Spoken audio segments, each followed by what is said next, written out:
It's finally out. Anthem is here, or at least, it is if you paid for EA Access Premier. If you didn't, it'll be here tomorrow. In some places, it's being hailed as a Destiny killer. In others, it's been called buggy, repetitive, and messy. So which is it? For me, it's the former. And though you can't see it, there's an asterisk there. This game lives online, so in a year, a month, or even as little as a few weeks, everything could be different. Let's talk about Anthem as it is right now, and what I know is going to change. If you haven't heard of Anthem, it's a third-person shooter with a twist. The twist is that you pilot a suit called a Javelin. Javelins have some basic core capabilities. You can run, double jump, and fly, though the distance you can fly varies between each of Anthem's 4 Javelin types.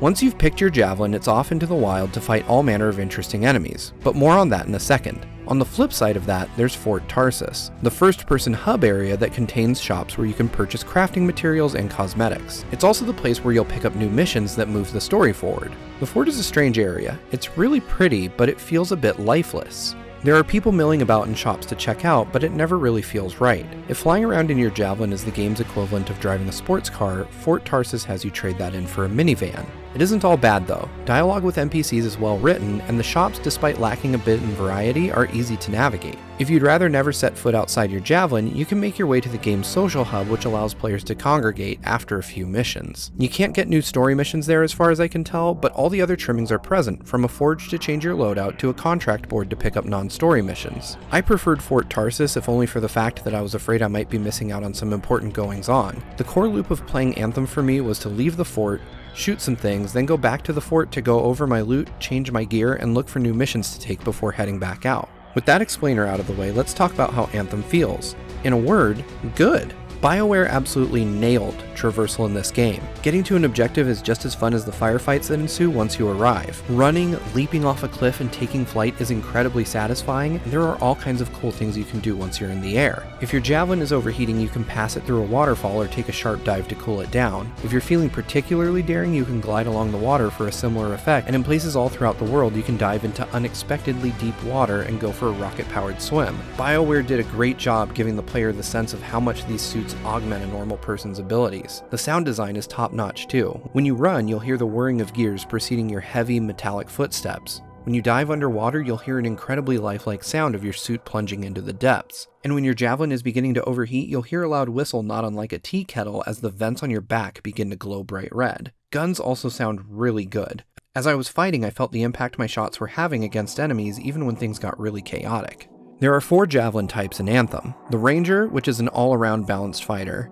The Interceptor, who is the fastest of the bunch but has the lightest armor. The Colossus, who's the heaviest and can take the most hits but is the slowest. And finally the Storm, which can hover the longest and uses elemental energy attacks. Each Javelin has the ability to carry 2 weapons, a grenade, and 2 abilities, and I haven't found a single one that isn't enjoyable. I mostly stick with the Ranger and I have 0 complaints. Anthem doesn't have a cover system, but you're so incredibly mobile that you don't need one. If you're in a bind, you can take off and fly away from combat, or double jump, or do a rocket-assisted dodge to quickly strafe out of the way of an incoming attack. There's a lot of options for defense, including shields too. The varied enemy types keep things interesting as well. You aren't just out there battling other guys with guns. There are outlaws, which, yes, are guys with guns, but there are also insect-like creatures called scorpions, a race of bug people called the Scars, the Dominion, who are an ancient foe of the Freelancers, and huge titans to slay, to name a few. No 2 factions fight the same, and each poses a unique threat. Firefights are absolutely entertaining and frenetic, and if you go down, any other Freelancer in the area, whether they are or aren't part of your squad, can repair your Javelin to get you back into the fight at full health.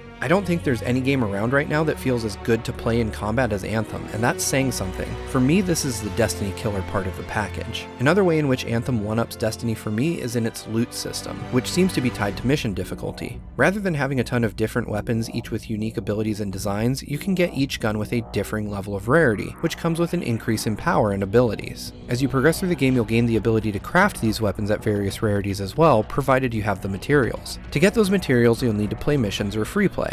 Any mission is available at all 6 of Anthem's difficulties: easy, normal, hard, and Grandmaster 1 through 3. Those Grandmaster ranks are only available once you hit the max level cap of 30, but like most games of this type, reaching that cap doesn't take very long. The increase in difficulty is very noticeable. Each step you take up the difficulty scale is pronounced and will require major coordination from you and your squad. Jumping from hard straight to Grandmaster 3 will be challenging for all but the most skilled players, but the rewards you get are easily worth the effort. I know I've been heaping on the praise, but Anthem Anthem isn't perfect. There are more than a few issues I have with the game, and while they don't ruin it for me, they could be a big deal for some. For instance, coin is very hard to come by in the game, especially when you consider how expensive some items can be. A single Masterwork Ember, which is required to craft Masterwork level items, costs 5,000 coin. To earn that amount of money, you'd need to complete several missions. If you want to buy cosmetic items without paying real money, you'll need around 60,000 coins, which took me until near the end of the story to save up. Speaking of crafting, you need blueprints to craft, but as of this writing, I'm still not sure how I earn them.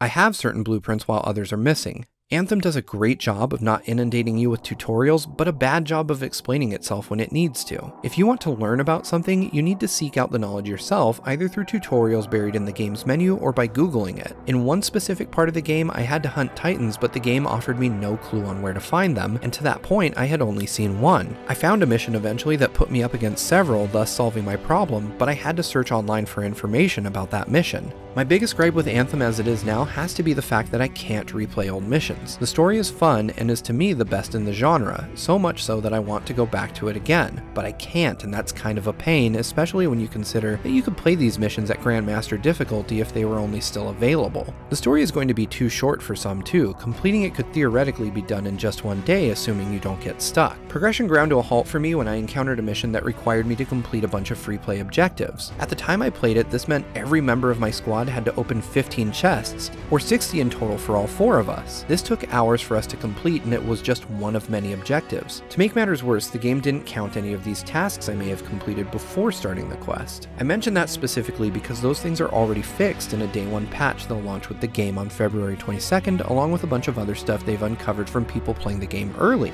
This kind of response is critically important to the long-term health of any game, and it's a good sign to see Bioware taking player feedback and turning it into action so quickly. It's great that Anthem is receiving such strong post-launch support too, because if there's one major lesson to be learned from its predecessors, Anthem is going to need a steady stream of content releasing on a regular basis to keep players interested. I absolutely love the game as it is right now, and I firmly believe it's the next big thing. This is the game online players will be talking about all year and possibly for years to come if EA and Bioware play their cards right. Strongholds are keeping me content for now, but next week's world-changing events will keep me coming back, and I hope to see a lot more of Anthem in the coming months.